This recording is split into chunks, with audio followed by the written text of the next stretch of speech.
নীরমহল ত্রিপুরায় থাকি এমন কোনো লোক নেই যায় আজ পর্যন্ত নীরমহল দেখতে যায়নি। তো আজকে আমরাও গিয়েছিলাম নীরমহল দেখতে। এন্ড এর আগে আমি আরো কয়েকবার গিয়েছিলাম, তাই আজকে প্রাইভেট থেকে ভাবলাম যে নীরমহল একটু ঘুরে আসা যাক, কারণ কালকে হচ্ছে আমাদের এক্সাম। তো মাইন্ডটাকে একটু ফ্রেশ করার জন্য আমরা যাই নীরমহলে। সো নীরমহলের ভিউটি ছিল জাস্ট ওয়াও। এন্ড আজকের ওয়েদারটা ছিল খুবই মারাত্মক, একটা দুর্দান্ত ওয়েদার ছিল আজকে। সো নীরমহলের ভেতরে তো যেতে পারতাম, বাট যাইনি, কারণ হচ্ছে আমাদের টাইম খুবই কম ছিল, কারণ বাড়িতে হিসেবে পড়তে বসতে হবে। সো এই ছিল নীরমহলের ভিউটা। ভাই আমি কি বলবো, মানে যতটুকু বলবো নীরমহলের সম্বন্ধে মানে ততটুকু অনেক কম হয়ে যাবে। সো আমাদের নীরমহলে কিন্তু নতুন একটি পার্ক তৈরি হচ্ছে, তোমরা যারা যারা জানো না তাদেরকে বলছি, আমাদের নীরমহলে নতুন একটি পার্ক তৈরি করা হচ্ছে।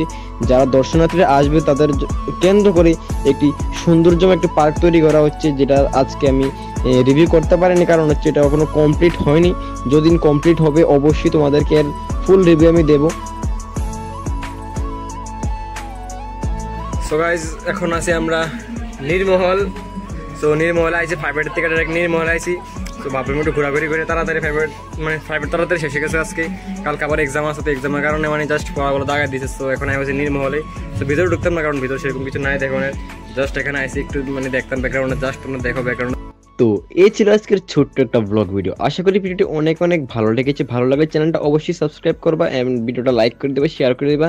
সো আমাদের যেহেতু এক্সাম শুরু হয়েছে, তো ভিডিও একটু কম কম আসবে, একটু অ্যাডজাস্ট করে নেবা। আমাদের এক্সাম শেষ হলে অবশ্যই রেগুলার ভিডিও আসতে থাকবে। সো ভিডিওটি দেখার জন্য অনেক অনেক অনেক ধন্যবাদ। সো দেখা হচ্ছে পরের এক ভিডিওতে, ততক্ষণের জন্য টাটা।